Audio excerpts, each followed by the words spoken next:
Welcome. I'm Janelle Kolaski, a career mindset coach and actor. And I'm Amanda Dubois, a self-authenticity and prosperity life coach and actor as well. And we're your co-host of Mindset Artistry YouTube channel, where we teach you the art of discovering and using your mindset to build a career and life you desire. Welcome back to Mindset Artistry. We're very excited. We have a tattoo artist tonight. So cool. Something different, right, Amanda? So we have Kara Harrison. Yes. She's an illustrative tattoo artist based on Vancouver Island on the west coast of Canada. She's an ambassador of excitement, here to make her clients' experiences nothing short of magical. I love that. She says that the tattoo industry is a unique blend of artistry and customer service, and tattoo artists often enter this world fresh out of high school and through mediocre apprenticeships. Most end up lacking a basic business or financial education, despite being required to market and manage their appointments and clients themselves. Her mission is to change the standards of service and care in the tattoo industry, giving clients not only a beautiful tattoo, but a beautiful experience to go with it, and encouraging other artists to do the same. I love this. And I've always said to Amanda, because, we're models and actors and producers, and we know that side of it. And we know how hard the business is for us.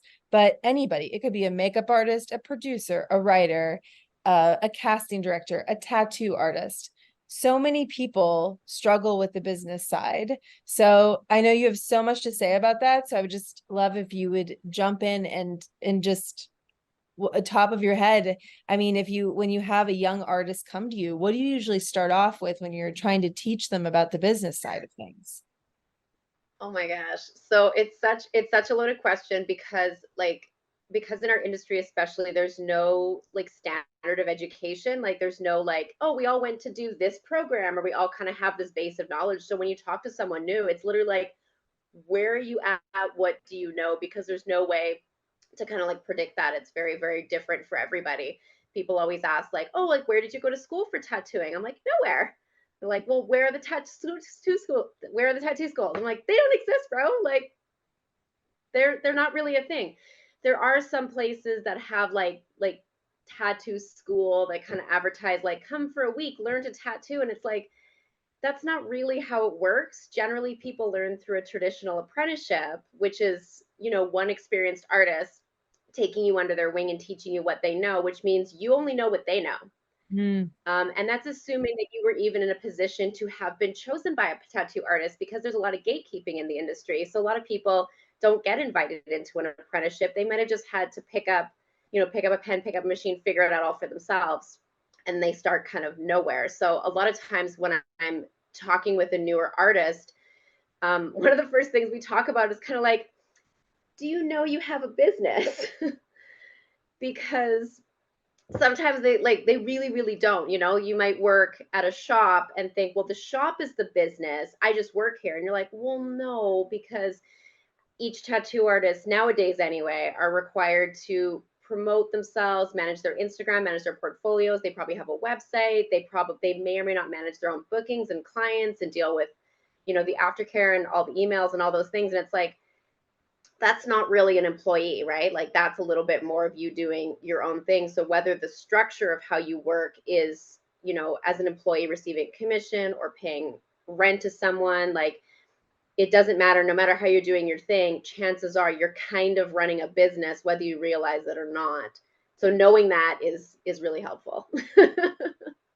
That is helpful. And what in your background helped you navigate that?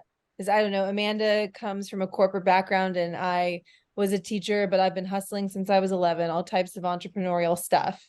So it was just in our blood. But what did you have going on for you that you were like, oh, I see this and I know what to do?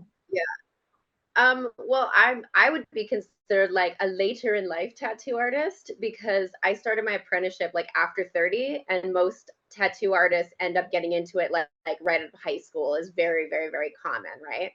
When you're 17, 18, 19 years old and you're I'm going to be a tattoo artist, and you show up at the shops looking for opportunities, And I know a lot of people who that's kind of how they started, was it might have been their first or their second job, or any job they had before that might have been not necessarily helpful, just maybe a little teenage job kind of thing, but it's not they were in like both of you are like in a different industry in a corporate world. So having like, you know, over a decade of experience in other industries. And for me, a lot of that was like, I was, I worked in a lot of customer service. Like I worked in call centers, taking all kinds of training about customer service, how to talk to people, how to communicate them, how to de-escalate angry customers, things like that. I worked many, many years in management roles. I managed the shop that I work in for years before I ever started tattooing. So I had specific management experience within the business I was working in and in the industry, hiring tattoo artists, looking at other people's apprenticeships and other people's situations, and you know, taking care of all that back end stuff. So I think a lot of people like miss out on those opportunities. And like it's super cool. I would have loved it if I could have gotten this job when I was 18. But that's like not how it worked out for me. But I think I did benefit a lot from having all of these other experiences that lead me into being like, I think around a more well-rounded like business person as opposed to just like an artist trying to figure it out. Yeah. I think that's great. I am a fan of tattoos. I got my first tattoo. Yep, it was later in my 20s. It wasn't, I was always like, to me, tattoos were very symbolic. They were meaningful. So I said I wasn't going to get a tattoo until I knew it was something that meant so much to me. And now I have 4 or 5 tattoos. So, and I want more. Aw, I got to think of what they're going to be specifically. Like, yeah. ooh, the painful was the spine, but I love that. And it's my favorite one. But have you seen, because I know I've seen so many varieties of tattoo artists in the industry from, I think at one point it was all about watercolor tattoos, cartoons, and I know your specialty is like flowers and animals. Tell me a bit about how that works, or if it does at all, because I don't know, because I'm not a part of the industry. Mm. How does one kind of find their niche within the industry of tattoos? Because I can't draw to save my life. Couldn't do it. I tried maybe a smiley face with a tongue sticking out. That's about it. So I'm just curious about what skills go into having the ability to draw first, because I've seen a lot of people draw, some people freehand. Yeah. So that's such an interesting loaded question, right? Because I think that so there's like a technical answer to that. Like how do you figure out how to draw a bunch of stuff good? It's like, I don't know, you just do it a whole bunch. Like it's just there's no shortcut. It's just like a million hours of practice.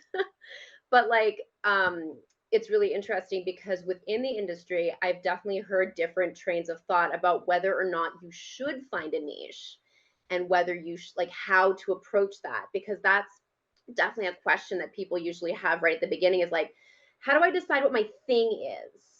And it's like, don't like maybe just start there. Like, don't decide too early what your thing is going to be because you don't really know until you get out there and do it. Like, I, and I mean, and that's like, that advice is like totally with a grain of salt because you might still know in the back of your head what you are working towards. And it's good to have a goal or to kind of know what you're about. But I mean, like, don't like only practice and only work on that one thing. And then like at the expense of other opportunities where you might find something you really, really love and that you're really good at.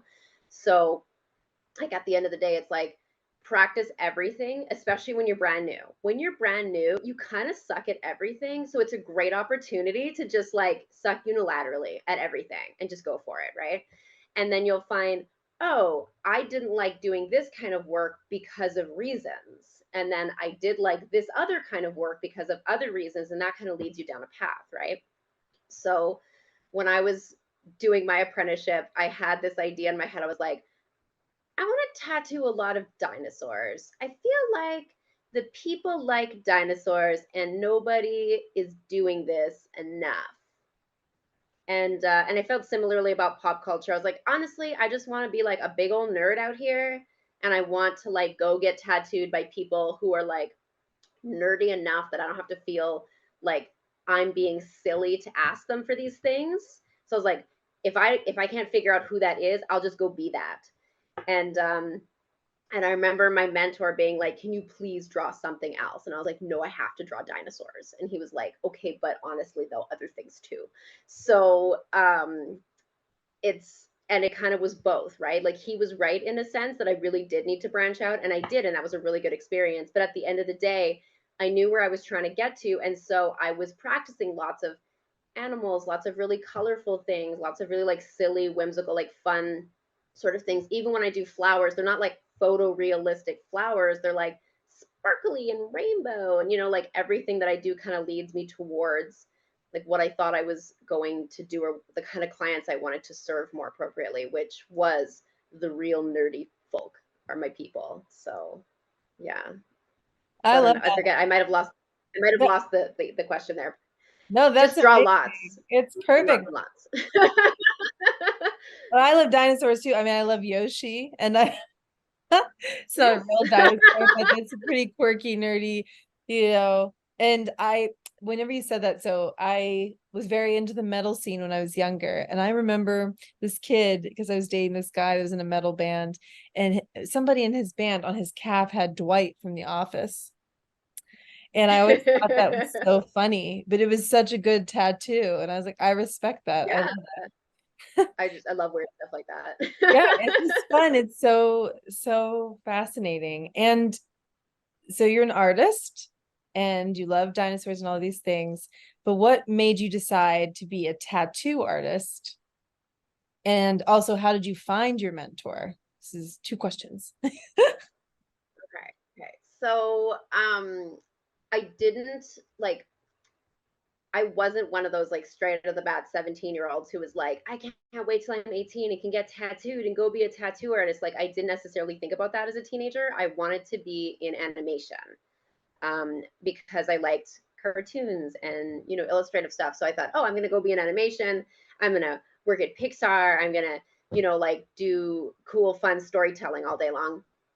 And I graduated in the early 2000s, and that was really when digital like 3D animation was taking over.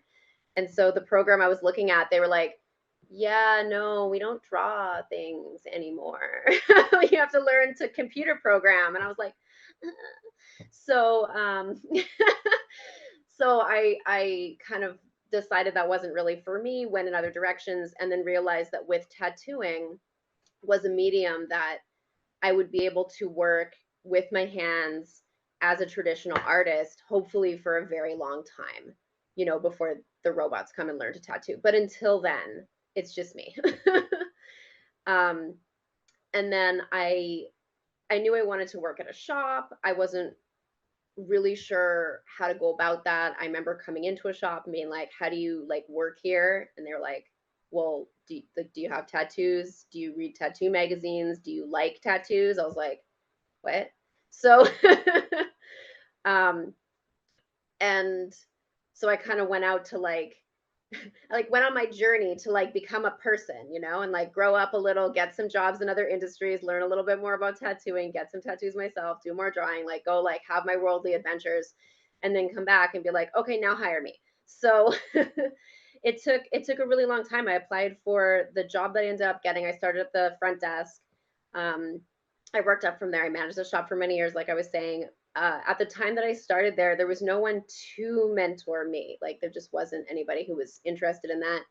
I eventually met the guy who would become my tattoo mentor, Nick. He visited the shop, and I was like, oh, I think this guy's got something. I think he's got something going on that I could learn from, and I think we could work well together. And so it was just this really long journey of like waiting for my right opportunity, finding the right person, tricking him into thinking he wanted to mentor me, and then doing all that. So it took like forever. But it That's was great. that's great. I think that's in a very parallel to any creative career or artist out there, because you got to do the research, you got to figure out where the passion's coming from. And so you did your apprenticeship, and then all of a sudden you had your like first client. What was that moment like for you? And like, was it a good tattoo? Because you had been practicing for a long time. I know I would butcher it, but just saying like and how what were like, the feelings that you were going through, and like finally seeing the end product and going, oh my gosh, I did it. I'm a tattoo artist. Oh my gosh, Kate, like that's so interesting because actually my first tattoo was on me. So there was like two sides of nervousness to it, because my mentor was like, you have to do your very first tattoo on yourself. And I was like, but for why? And he was like, number one, because I said so, because you do, because it's traditional, because that's how we do things. And then number two, on a more practical side, he's like, there is no more honest canvas than yourself. You will learn very, very quickly if you're doing a good job or not. If you're pushing too hard, if you're not pushing hard enough, what it feels like. He's like, you should have a very complete understanding of what you're doing to people. And so by tattooing yourself first, you gain that understanding right off the bat, and you don't learn terrible habits because you're kind of disconnected from what you're providing. So I did that, which was horrifying because I've never been tattooed by an amateur before. So I was like equally anxious about like, that girl doesn't know what she's doing. She's going to tattoo me. Are you kidding? And then also being that girl who was trying to do that at the same time. So it was very interesting. But the process was really gentle of like getting to the point where I had like a true client, because it was me. Then it was my sister. Then it was my husband. Then it was my coworker. And, like I had a long lineup of like close friends, coworkers, supporters, people who I really trusted to be really honest with me, and who I knew that if I was taking too long or if I was getting nervous, they weren't gonna be mad. They weren't gonna judge me. They were just there to like be a part of the process. And so by the time I got to tattooing like a real client, like a paying human who had come to receive work and didn't necessarily care about me in particular, it wasn't so scary, and it wasn't so difficult because I was very used to that process with people who I trusted, and I absolutely recommend that. And you will be shocked at how many people are totally willing to be tattooed by a freaking amateur, because I think I was the most hesitant of all the people to be tattooed by me. That was making me think of I love that. Like, how can you tell someone is an amateur? Like actors, we can tell if someone's new. You can tell when you're looking at somebody, are they grounded? Is the story in their eyes or whatever? Or even as a model, you can tell, oh, she knows what to do with her hands and her body and like the face. It sounds funny. It's all like this art. So I love for the audience, like, maybe I don't have any tattoos.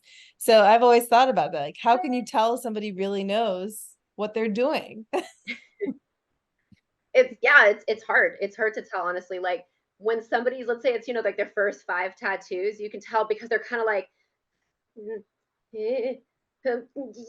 like they're going to electrocute you somehow. Like they're just like not sure exactly. It's all very tentative. But like after that, like the confidence comes pretty quickly. And then you just build on it. I'm curious on, because you into the industry kind of later and you had all of this experience behind your real life experience, which is kind of what, in our industry, like go have a real life. We don't want just to know that you're an actor. And I think most artists out there is like, live your life because you can bring that into your art. What is something that you wish you knew that you have learned throughout your years that you want to share with someone out there who's interested in being a tattoo artist and entering this industry? Okay, if I could go back and talk to like 21-year-old Kara who's trying to get jobs in tattoo shops and couldn't understand like why no one was hired, like why nobody was interested, it's like you had no social skills.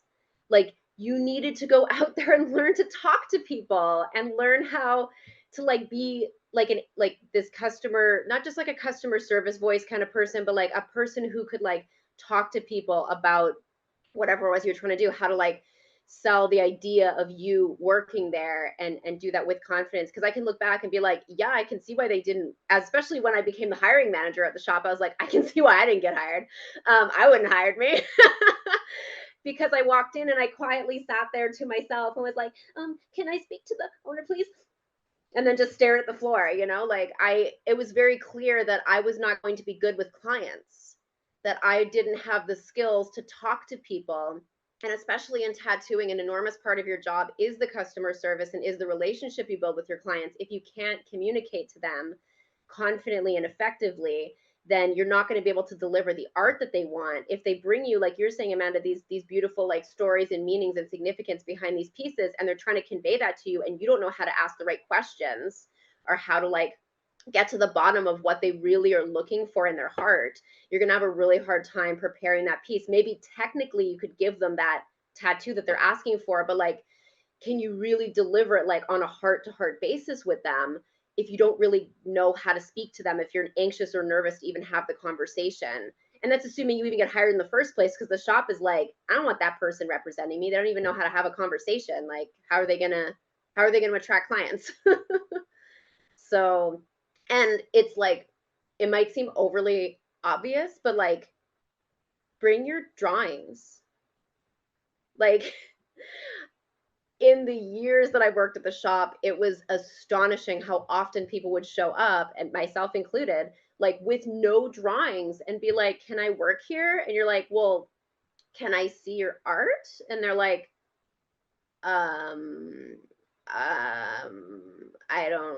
what?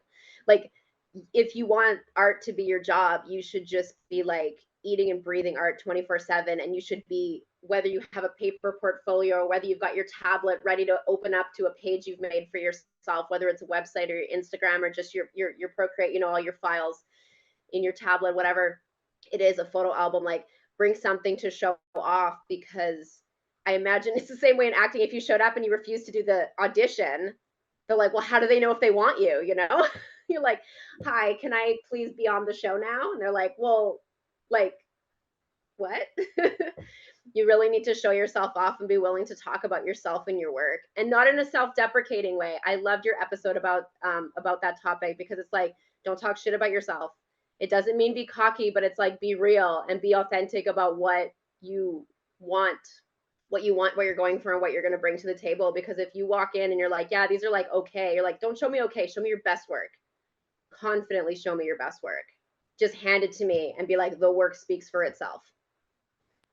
Okay. Yes, Yes, I love yes. it. I was gonna that. ask for the pep talk. I mean, I feel like you've already been giving us this pep talk, but you say you give tough love pep talks. I feel It's like always like part of it. secretly. Yes, but It's always what in else? there. Like, what else are these tough love pep talks like? Like, if you were to give it to us right now, what do you see yourself Oh my God. saying to people the most? Okay, so like, yeah, so just the little background on that. So I have the reputation in my social circle of being like the tough love pep talk best friend, because like I will just show up and start like giving you what for no reason, no real good reason at all, other than I'm just like, excuse me, did you know that your self-worth is so much more than what you are doing? Excuse me, did you know that your art is underpriced? Excuse me, like, let me just tell you about yourself, and how great you are and how much you deserve in this world, because nobody else is saying it to you. So let me be the first. Like, a lot of people, especially artists, I feel like artists hear a lot of really like really crappy things. Like you might have people being like, oh, I love your art. This like kind of really like this kindness of like, your art's pretty, like complimentary stuff from like, you know, your friends, your family, whatever. But then at the same token, you've probably also heard your friends and your family talk about how like artists, like art doesn't pay the bills, like artists don't, you know, like, oh, how are you going to retire on that? How are you going to take care of yourself? Like, oh, golly, I hope you don't want to buy a house someday. I hope you don't want this and that, you know, for yourself. Like, hope you don't want to have a family. It's going to be awful expensive with your cute little art career. But like, so I feel like my pep talks often revolve around like just pricing and general worthiness around that, where it's like, that's the thing, right? When I see my friends and they're completely undercharging for their amazing talents and value, I'm like, yeah, you're kind of like, you're perpetuating the issue though, right? By like remaining poor and broke and not like not going out there and doing your thing and doing it in a worthwhile way. You know, it's no scarier to charge a lot than it is to charge a little. You're putting your heart on the plate either way.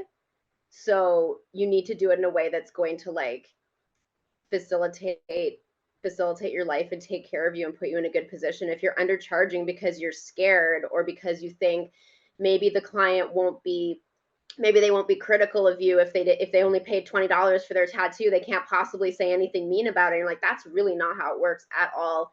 You need to go out there and confidently show, this is what I have, this is what I can do. Do you like it? You have to trust that they're going to be able to say yes or no, because if they don't like what you do and they do not think your art is any good, they don't have to buy it, you know, but you have to put your best work out there and be ready to take a little criticism, not worry too hard about it, you know, price yourself appropriately and be like, you are a service professional. You are providing a service that involves a lot of care, a lot of energy, a lot of time, a lot of like, you know, cleanliness, knowledge. Like there's a lot of things going on there. You need to charge for it, and you need to be proud of that and not mess around. Whether you're providing like a tattoo that they're going to have on their body for the entire rest of their life, or whether you're like, you know, sewing a little purse, or whether you're showing up like for anything that involves like your art and your personal skill. Like, yeah, I know it's hard to figure out what those things are worth in a monetary way, but it's like, you're a business person, you need to figure it out. You don't go to a lawyer and they're like, can I have $30? Like, they have pricing, they know what you're going, and you just pay them because you know, okay, I guess that makes sense. So you have to go in it like a little bit with the same like business savvy too, and be like, this is a business, I have expenses, and this is how much it costs. Well, that's definitely a mouthful, and I hope everyone takes that into consideration.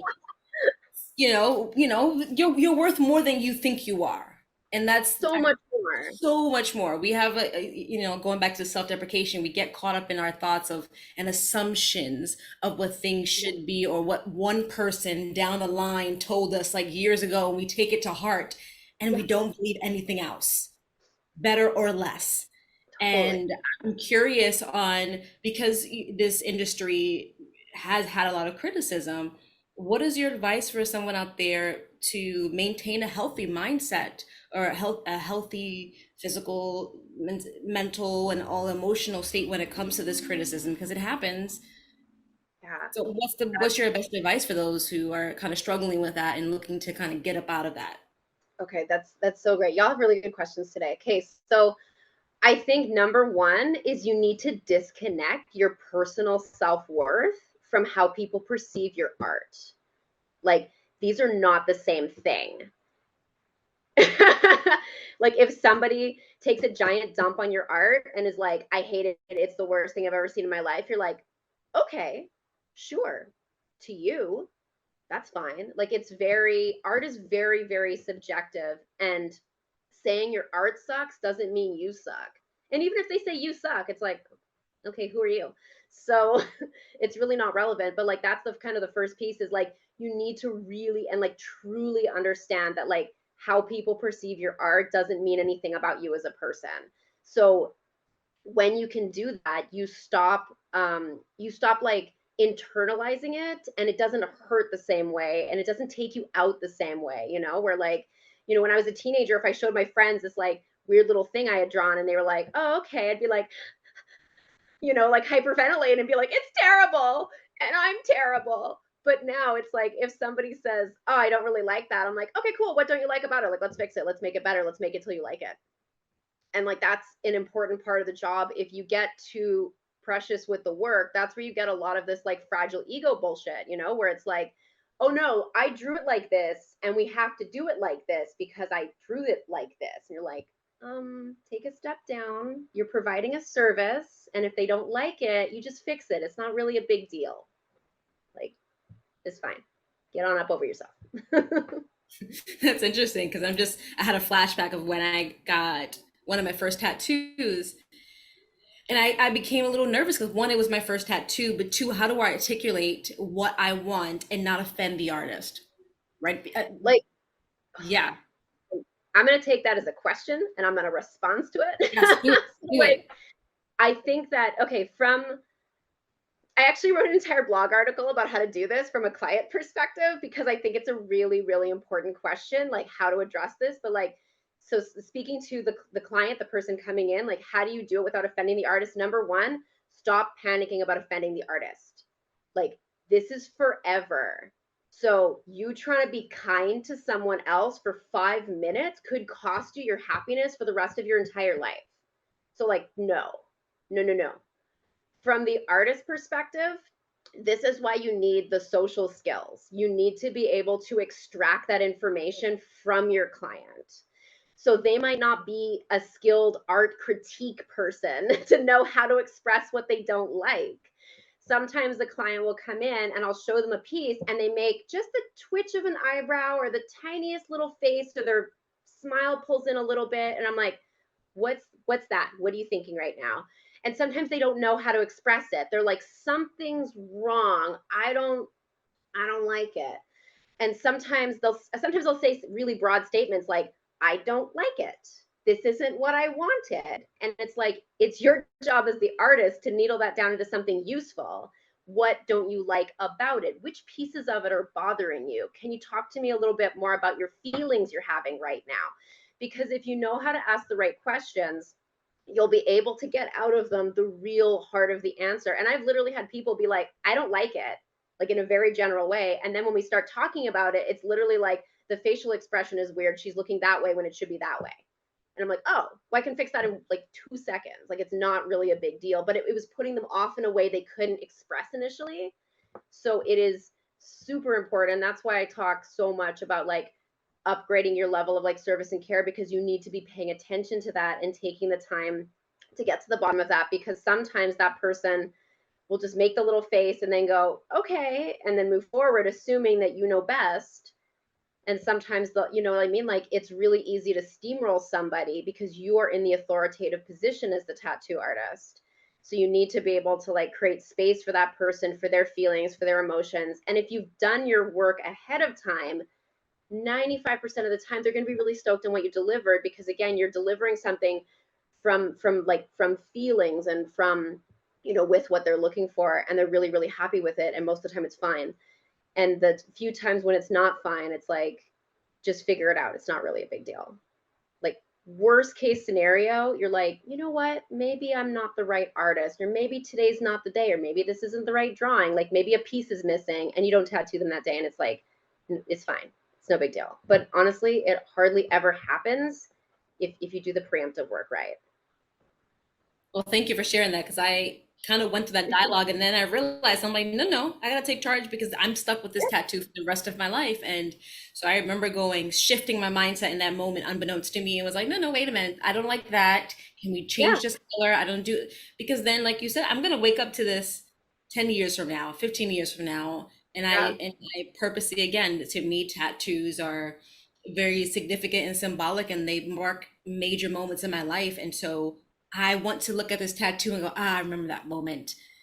And it's Exactly. like, it's that nostalgic thing, and also a shared experience with the artist as well, because they also get to show off how your thoughts Mm-hmm. became this creative piece that now you get to hold forever and Yeah. share something together.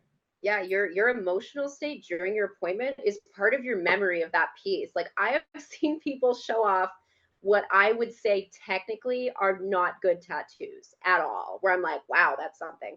And they love it. And they're like, you know, they're so like, I like, look at this piece, look at this tattoo. And I'm like, oh, wow, I'm so glad you like it so much. I don't know why they like it so much. Maybe they had, you know, this amazing experience, like something elevated this artwork for them, right? And made it more than just lines and colors. It made it really special and significant. And you can do that for people. You can take what you've created and make it even better by using the emotional state to back it. And you can do the opposite by fucking up the emotional state in the process. If you show up late, indifferent, oh yeah, okay, like they don't matter, they don't care, you can ruin a good tattoo by making it a bad memory. Oh, that's interesting. I'm This is curious now, also makes me powerful. think, Yeah. go ahead, Kat. Go Oh ahead. yeah, yeah. It's I don't I was like, Amanda and I almost got a tattoo in Atlanta. Do you remember? We were like, what was it? We were walking that would have been my Like, first. let's just randomly get a tattoo. Yes. Yeah, I mean, if it was like a tiny one, that would have been kind of cool, because then I don't know what we would have ended up with, but it was like that would definitely be a very emotional, cool. It's like I was filming a TV show, and then Amanda came down, and we had all these adventures, and yeah. I'm Aw. sorry to cut you off, Amanda. I wanted to know about the corgis and a bunny for a minute because I have a pet rabbit. I don't know if I think I showed you Fig or tried to, but sometimes Fig is a little temperamental. When we had our meeting before, she's sometimes, Aw. So I was gonna ask if you have the corgis and the bunny on you, if you got like if you They're tattooed they're your. not present in the room because the corgis are a loud and talkative creature. So anytime anyone like walks by or shuts a door or like a leaf falls loudly, they feel the need to inform everyone about it. So they are in the back room being bribed with treats to be very quiet right now so that we can like have like a conversation, because once they go, they just rile each other up. The bunny is very quiet, but but he lives outside right now, enjoying the beautiful sun and smelling the air and Oh, they're living their best lives. I think living the best life. I have a Corgi Jack Russell mix, and I told myself because he's more of like a Jack Russell Uh-huh. hair, but his body is a Corgi. So he's got the pointy ears. He's right now like all Yep. over there eating. And now that you said that they are very talkative, like corgis, he barks at any little thing. I'm like, that's why he's not in here too, because any little thing, I move with something, he's like, you bothered me. I was sleeping. I'm like, dude, Yeah. relax. I It's love like that. they're like a town crier, you know, they're just like, da, da, da, da, the mailman's here. I love that. How old are Runners. your corgis? Wait, do you have one or two? I have two. Oh, So our big boy is 9 now. So I mean, he was born 85 years old though. So like he has always been like a grumpy old man at heart. So now he's like finally growing into his old manness, which I'm very happy for him. And our little girl is 4, and she's just like a really really silly little brat. So oh my gosh. she's part Aussie. So she looks like a corgi, but she has these like secret Aussie traits that pop up. Like she's like spring loaded. She'll jump straight up and down, which is not a thing corgis do.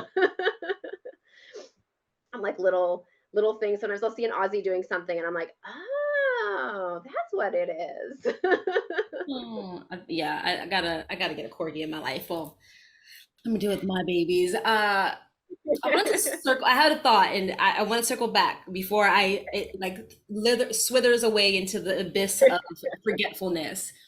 Because in talking about the emotional connection between the artist and the tattoo art, or the client and tattoo artist, how do you care for the client during that painful process, depending on how long the tattoo is? Because it's like what I said, when I did my back, it's my spine that I did it down. And it was that and my foot were the most painful tattoo.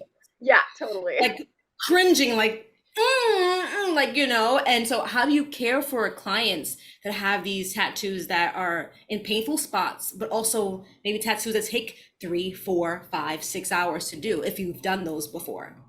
Absolutely. I think that so good. I think that there's a lot we can do as artists to create like really like more comfortable, like safe and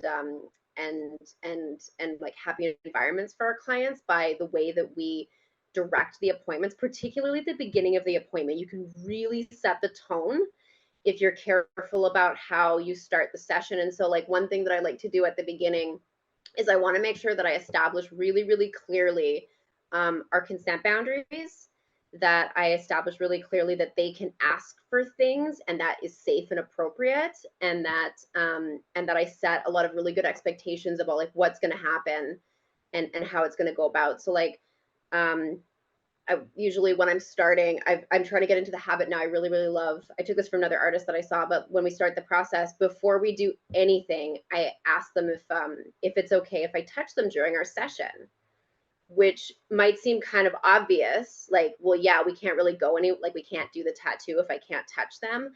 But assuming that is implied consent and asking it is a little bit more intentional. So getting them really on board with the idea that like you're here on purpose and it's okay and you get to decide, really set the tone well for that.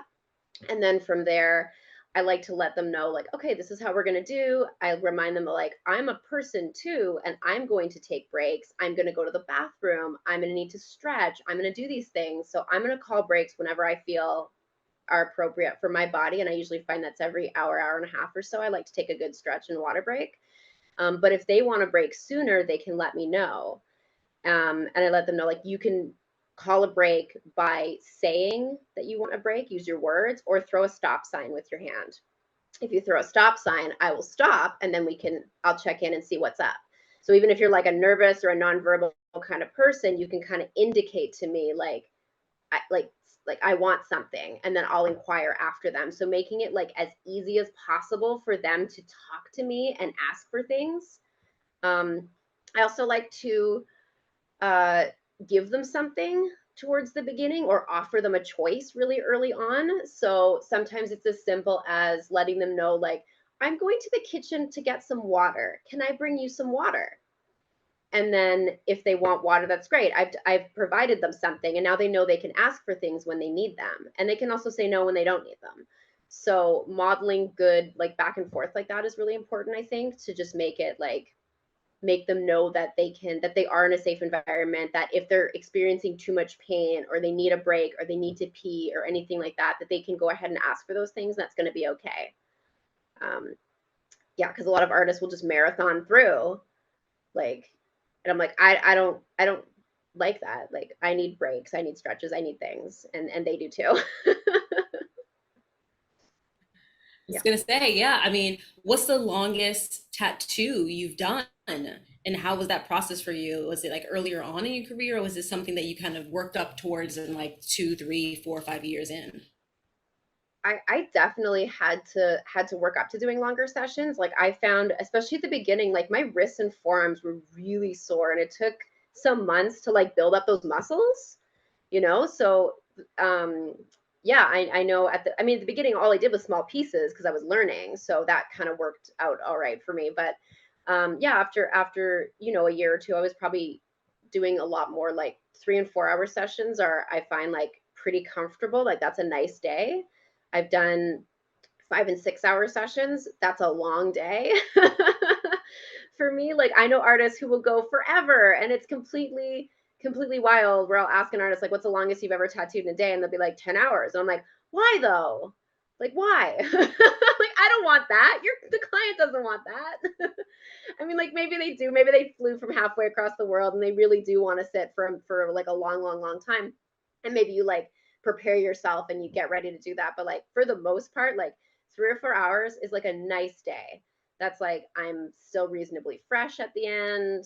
I feel like I'm still doing a decent job. They're not too like overly worked, overly tired. Like you can tell when the client turns, right? When they're just like, "Oh, you're tired now. You're exhausted. Your skin is exhausted. Like you're like the ink's not going in as well. Like you just like everything is bad now. Everything is a bad time."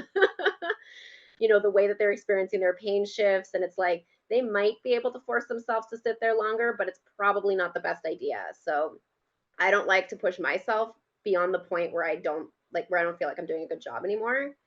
I'd rather have shorter, more reasonable days with more breaks than try to marathon through or shove a whole bunch of appointments in one day and be like, "Yeah, I made so much money today, but now I can't work tomorrow because I'm sore."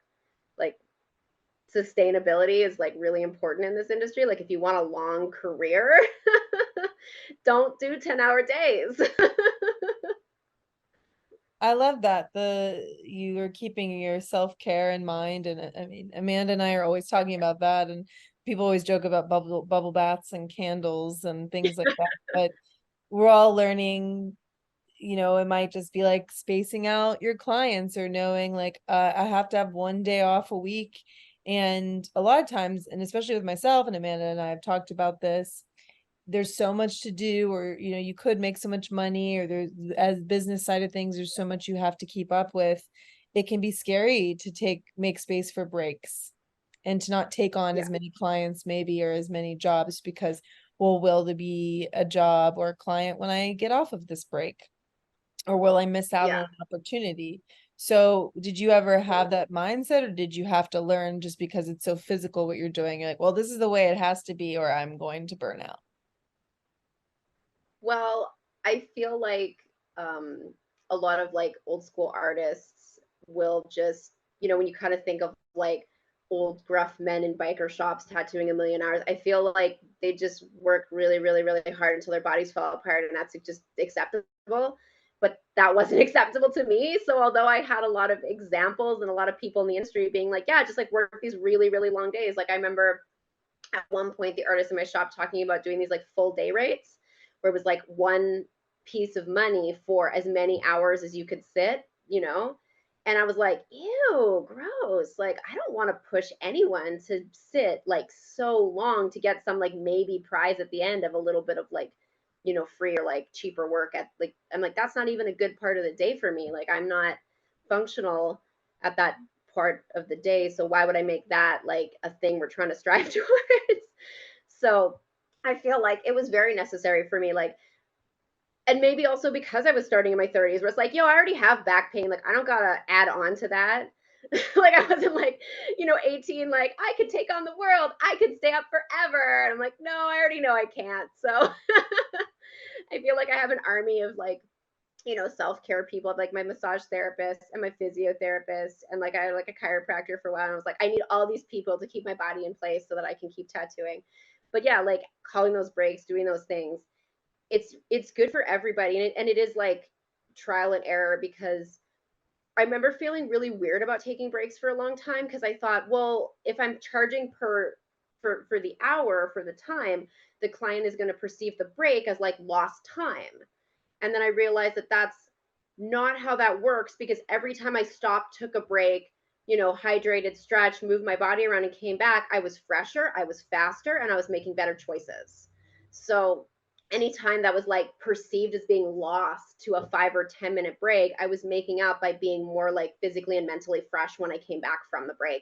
And there's statistics to back that up, that if you have a sitting job, if you have any kind of job, and every 60 to 90 minutes, you need a 5 to 10 minute break to keep your brain fresh. So I'm like, I don't know, man, like science says to do it this way. So that's what I'm doing. And it seems to be working. So I think that's great because I think it comes down to awareness as well. I think you have to be aware of what your needs are and what what works for you and what doesn't. Like you said, I think is a trial and error yeah. process. The same thing with just like myself and Janelle working through the process of the podcast and things like that is, okay, how can I show up today? Let me take a 5 minute break here and there. You take this, I take this. Like it's a really an open dialogue that you have to have with not only yourself, but with your environment and whoever's involved in your process. Uh, what are the things that you need, as you talked about self-care, what are the things that you kind of prepare or do before you start your day to help you show up? And I say show up and show out for your clients daily. I start all my days with stretching because it keeps me fresh and keeps me from hurting. My mornings often consist of like, I like maybe a little bit, like a little bit of exercise, definitely like breakfast, like a proper breakfast, like without fail. I don't function without food.